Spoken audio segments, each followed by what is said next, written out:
Friends, आपका स्वागत है मेरे चैनल मन की आवाज़ में। आज कहानी का शीर्षक है पिता का दर्द।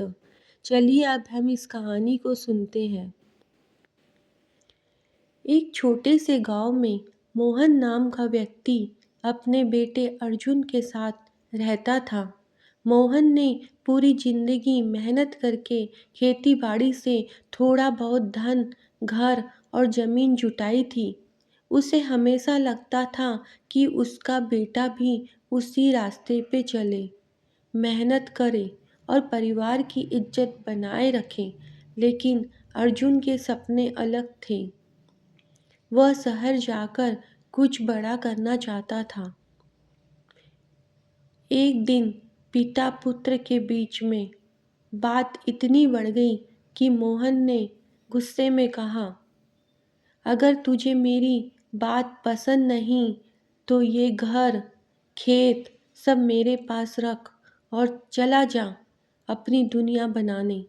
अर्जुन चुप रहा, लेकिन उसी रात घर छोड़ गया।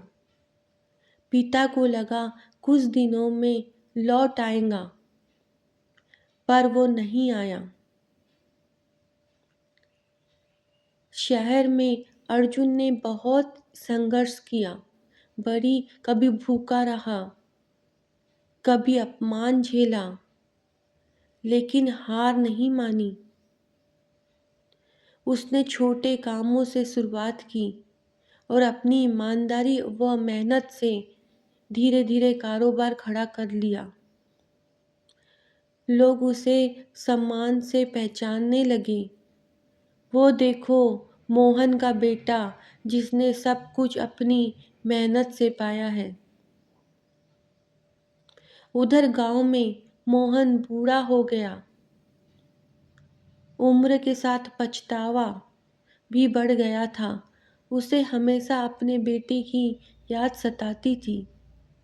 एक दिन उसकी तबीयत बहुत खराब हो गई। खबर सुनकर अर्जुन तुरंत गांव पहुंचा। उसने पिता के पांव छुए और बिना कुछ कहे उनकी सेवा करने लगा। दवाई देता, खाना खिलाता और रात भर जागता हूँ। मोहन ने बेटे के हाथ थामकर कहा, बेटा, मैंने गुस्से में तुझे संपत्ति से अलग किया था, पर तूने तो मुझे अपने दिल से कभी अलग नहीं किया। अर्जुन मुस्कुराया और बोला, पिताजी, आपने मुझे जो सबसे बड़ी संपत्ति दी वो आपके संस्कार हैं। जमीन और पैसा तो खो जाता है, पर संस्कार कभी नहीं खोते। मोहन की आंखों से आंसू बह निकले।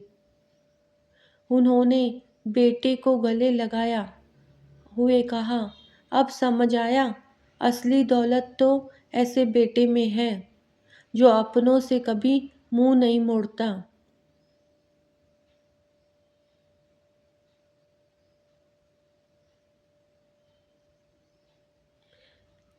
आपको ये कहानी कैसी लगी बताना, और किस का शीर्षक के ऊपर कहानी सुनना चाहते हैं। क्या ये कहानी आपके दिल को छू गई है तो मुझे बताना, तो मैं और ऐसी कहानी आप लोगों के लिए लेकर आऊँगी। मेरा चैनल नया है, मेरे चैनल को सब्सक्राइब करें, लाइक करें और ज़्यादा से ज़्यादा शेयर करें।